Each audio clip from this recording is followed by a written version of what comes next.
and welcome to the Shomer Show. Today we have a shotgun adapter, and this allows your single shot shotgun to become a muzzleloader. So here's the adapter, and this is the Dave Canterbury thing. It is distributed by the Pathfinder School LLC, shortlanegunadapters.com. And here's the user manual. And this is a 20 gauge adapter. So for the 20 gauge, you use 75 to 80 grains of black powder or Pyrodex and 80 grains of lead shot. So I think whenever I do my measurements and stuff, I want to take the shot out of a live shell, and I'll use that kind of as my measurement because it's going to have the shot cup and everything until I get a powder measure and a shot measure and stuff like that. But it takes the 209 primers, and I had to buy the entire case, and I don't know how many of these are in a case, but it was $39 for 1,000 of these, so I can do this 1,000 times now. But here's what they look like. I'll try not to spill them. But they just look like the little shotgun primers that's on the back of your shotgun shells, and they just fit right in to that, like that.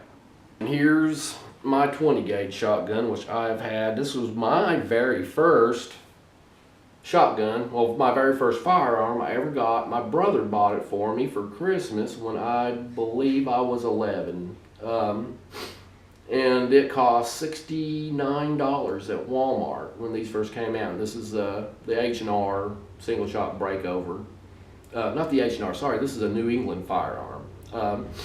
And this was before they did the barrel exchange, but there was barrels that you can use. But this is the 20 gauge, and the 20 gauge I think pretty much exclusively came out in the youth model. So it's a little bit shorter than like the 12 gauge single shots that you see around. But this gun, the metal is rusted a little bit, and I was pretty rough with it whenever I was younger and didn't really know how to take care of things. But it's held up over the years, and there's been probably tens of thousands of rounds, and most of those were slugs. And it's still, the ejector still works real good and everything on it. So this is one gun that I'll have till I'm dead. I'm very, very, very happy with this gun, and I've always been, and it's something that goes all the way back to whenever I was 11. So, but the adapter, get it going this way here where you guys can see. And it goes in, and I just got it in the mail today and then ran over to Shane's to do this video, but it goes in, and I've been putting a little lip right there to the up, which the user manual doesn't say anything about which way it has to go. And it just pushes in, and this has an ejector, not an extractor, but with that little rubber thing on it, it doesn't pop out. It stays in there pretty good. You either got to take something to push it through the barrel or take a pair of pliers to pull it out on this, and you can't pull it out by hand once it's been put in there.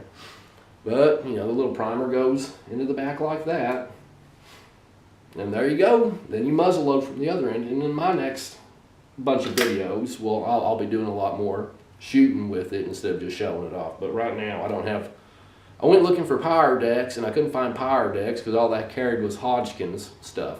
So I didn't know exactly what to buy, and I didn't want to experiment, but one of the guys at the gun counter tried to sell me this stuff, and he said he could put it in, everything from pistols to shotguns to rifles, and it's stuff that the cowboy action shooters use a lot of to load their stuff. So it's a light load, but it will still work. It'll still be an effective shotgun and all that. So I may try that out later, but I'm going to look around and see if I can find some Pyrodex. But even though Shane said I can't, I think I'm going to shoot it. There we go! That's what it sounds like when it goes off, just the primer. And the primers pop right on out after you take them out. Oh, no smoke. Huh? Please tell me you didn't break the camera. I didn't even shoot the camera.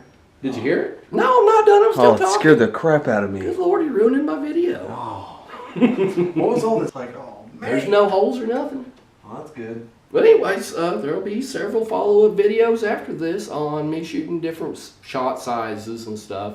I'm going to start off with some birdshot, work my way up to some buckshot. We'll do some steel tee shot. We'll just kind of experiment and see what things work and what things don't. And we'll work with different wattings and different grains of powder, because I definitely want to start off quite a bit lower than what it calls for, which For 12 and 20 gauge, it says use 75 to 80 grains of black powder or Pyrodex. So we're going to see where we're going from there. And I've never used black powder before, and I hear it's pretty corrosive, and this gun already does have some rust issues, so I do kind of want to stick with Pyrodex. But anyways, thanks for watching the Shomer Show.